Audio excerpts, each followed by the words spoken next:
G'day everybody. I was just working Duchess, and I thought I'd bring Dancer in because Dancer's a stock horse that I started with before we left Glen Innes anyway, and I basically didn't quite get started, just started riding him, and one of the rides didn't go so well. And then I got him back in sort of a year or so later when we moved to Mudgee, where we are now. As you can see though, by the condition that Duchess is in and Dancer, that the grass may be brown, they certainly do well on it.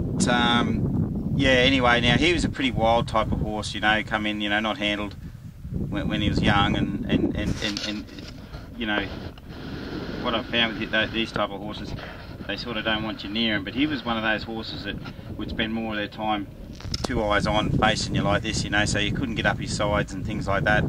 Now what I've come across, I'll talk about two types of horses that I've come across, like commonly. Obviously there's horses that react in all different ways, but there's the sort of horse that'll get around and put two eyes on, and wherever you go they're like this, and then there's the other horses that'll sort of just timid type horses, and the first spot you'll ever touch them is probably around the shoulder here somewhere. But you see him, when I do that, come in like that, he's going to want to step back, because so getting down his sides is the sort of the difficult with the horses like this. Now he's not completely wild at the moment, but he's still, when you get him operating, he's a nervous horse. So he's interested in people. He does like people, I believe, over time. Now they've got him back in, and he's going to be one of those real people. I like people, you know, and he'll probably be in your pocket one day. But for the moment, he's he does like me. It's not that he dislikes me, he just doesn't like pressure. So when I start to operate him, so when they're standing, you know, I can come in here, he's stepping away a little bit, I can do that, and when I come around the other side, I can do this, yeah. But watch this. When I work him, now I've already ridden him and stuff like that, but he's had he's had the last 12 or 15 or year and a half off, and I just got him back in and actually got him so I could go out and ride him with other horses and that sort of thing. Now I'm just going to cast him past me, just like I've been, just like that. Now he's okay, he can survive just there, yeah. You know, he's sort of inside eyes reasonably soft. He's just tracking a circle. Good. I'm going to take him on the other eye. I'm going to test him. Well, you see that coming through there? He's a lot. It's almost like, you know, like horses that have been said get out there, but he just goes, oh, change of eyes. Now I'm going to put him on this eye. I'm just going to let him go out. I'm just going to let him find a spot. Okay. Oh, the spot's a bit different there, isn't it? He came back there, good, but I just gave him that space, and I'm just going to let him find it himself. Unfortunately, I've got a short rope, so I hope your spot's not further than that away, but I'm only going to ask him to walk. If I asked him to trot, the spot would be bigger, as in he would be further away from me, you know. So good, I'm going to... So you might think when you're starting a young horse, especially a nervous horse, and this is why I came across... Or, you know, when horses move, they want to get away from what they're worried about. So a horse like him, you spend all your time trying to get him so you can, oh, yep, righto, make a connection, touch him and do that sort of thing, and he sort of comes to you and doesn't feel tight all the time. And then what I saw a lot happening, especially when I'd sort of learned a bit of stuff, was I saw you spend all this time getting them so you can sort of put a hand on them and get them liking you, and then you spend the rest of the time putting them away. Okay, so you put them out there, and that's what he wants to do when he's wild. Every time I move or shift, he wants to step away from me. So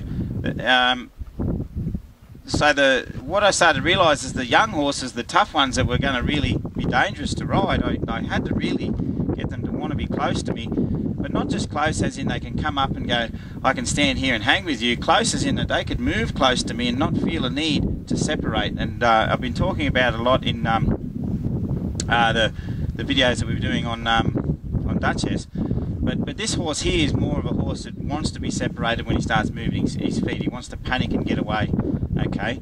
And he can buck this horse. He knows how to buck, and he knows how to be frightened, but he's got a kind way about him, and he wants to, you know, he's the sort of horse that does want help from it. He does need your help, okay?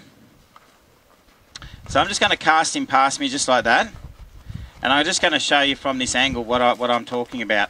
So, okay, hey Dancer, do you mind if I just touch your sides? Oh, he says, probably not, okay? And what did he do? He ended up facing me again, yeah? So, and now that he's bit wary of that, when I go and say, do you mind if I fiddle around in here? He says, no, thank you, I don't like that. Okay, so be careful, everybody, when you're working your horse and you're ready to get on it. Now I'm going to go on the other side. Do you mind if I just He said, no way, I'll come back here. Okay, so when you're working your horse, you might have sort of rubbed it all over, you might have done all this stuff with it, you might be able to get a saddle on it, but you want to be able to step in the stirrup, and the young horse has got to be able to adjust its feet and move a bit. And if it can't adjust its feet, because a lot of horses, once they start moving their feet, that's when you're going to find out what's going to happen, okay? So if they can't start moving if they can't adjust their feet without feeling they got to slip away, then he's going to start skedaddling, okay, or something like that. So something I sort of work quite strongly trying to get a horse to understand is to pass me, because he's one of those two eyes on horses that have to face you. Like before you even do anything with them, that's what they do. They go, I'm gonna look at you. Then I teach him to come to me, and then I teach him to go past me. And instead of me always climbing down a rope to them, I might just get him to go past me and break this nervous spot, yeah? And this is probably the reason why I say to people, don't just go pushing your horse out on a circle, because you never fix this. And what I found with horses like this, and a lot of horses that even aren't like this, just get them to survive and pass you with one eye, and pass you with one eye fairly close, is quite a difficult thing. So we've got to get them used to that. So when he gets him in here, I want to just get him to sort of do this, and I'm going to do this now. I did this earlier with Duchess, and you saw it's a completely different kettle of fish, isn't it? You know, we want him to walk past and survive, but then he gets here and he's going to want to skedaddle or face me, okay? Now if you don't understand what skedaddle means get on out of here in a hurry, okay? Like a little skedaddling mouse along the ground, you know, you skedaddle. So I'm going to say to him, you don't have to pull back and face me all the time. You can just come past me and survive. So I'm going to do it from here. I'm not even going to put a hand on him, because that's too much information in this situation, because I want to just get him to go past me just like that, and just do that. Now if I feel that he's always bumming away, so with Dancer he's more likely to tilt his eye to the outside. What he'll do is he'll tilt his eye a little bit to the outside, and it'll keep doing this one, but it'll be constantly tilting to the outside. So you see there's a little ring on his eye, you can see the ring, but it'll tilt like that. And so what he'll do is he'll sort of bend in. So you think because you got him bend in he's good, but you know he's not right, because his eye's tilting and his shoulders will be creeping out, and you'll feel it. You'll feel the weight in it. You'll feel the weight. And what it's got to feel like he's hovering around me. Okay, he's got to learn to hover and just have his eye, instead of blinking and tilting and looking to the outside, okay, he's just got to soften on that eye and relax. But you see, even in his jaw, there's a bend that's not quite correct in there, because he hasn't relaxed. Okay, so I'm going to check on out here and see if he relaxes there. I see I gave him more space. Now I'm going to see what he does there. Now I'd say that's a little bit better. I'm going to give him more space, and I'm just going to step and relax over here. Good. Okay, that's a little bit better. His eyes is more to the inside now, because the flies is still blinking a lot. It's more the flies causing him to blink today. But his eye is tilting to the inside a little bit more, and he's sort of following his head. But when I'm here and I get him to come in on me, so I'm not going to go in on him as such. I'm going to get him to come in on me. See that? All of a sudden I can feel the weight of him. His shoulders are starting to go to the outside. He's just a bit different in his posture. And then I'm going to let him out again, let him relax. Okay? So you can do this a fair bit with one of these horses, but the ultimate goal is to be able to walk beside them, both eyes, without them feeling a need to slip away. Okay? Now, or face you. Slip away. It's slipping away or spinning and facing you that we're sort of trying to fix. So I'm going to draw him into me here. Now this horse here, different to Duchess, because he's got plenty of energy. He just keeps going. He's like an Energizer battery. Okay, and that's him. He's a stock horse. He's bred to go, but he's also going, running on the smell of an oily rag, because he's running on a little bit more adrenaline than other horses. Okay, so I might draw him in to there, let him get a little bit worried, put him on that edge of sort of nervousness, and then I'm just going to let him slip away and find a relaxed spot. So this is the same as approach and retreat when you catch a horse, but it's getting him to do it on a circle. Now see that time there, what happened? He went out less, yeah? See that rope? He's not trying to get to the end of it so much. So now I'm going to pull him into my bubble again, and I'm just going to say, come and touch it, and I'm going to wait for that tension to rise up a little bit, him start to bow out a little bit, and then I'm just going to let him out and survive. And I'll catch him just there, and then I'm going to bring him back up in again. Now this is his good eye. This is more for the camera than I will keep going with him when I turn the camera off on his bad side, but I'm just going to, there's, he's tight there, he's sort of, and then I'm just going to let him out again, okay? So I'm slowly getting him used to creeping in on me and getting closer and closer and closer until hopefully he can walk with the same relaxed frame of mind. That's a bit better. He's tilting out a little bit there, but I can feel now, though he's thinking left, right, I can't feel that pressure pulling out as much on me. And then I'm going to let him out. And then I'm going to bring him back.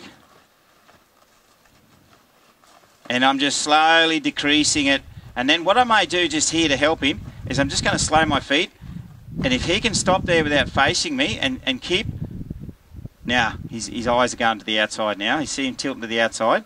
He's going, whoa, what should I do? So what I'm going to do to encourage him to come back, I'm just going to... Good boy. Step back a little bit. Step back a little bit. Come on, buddy. I'm over here. That's where I am. Thank you.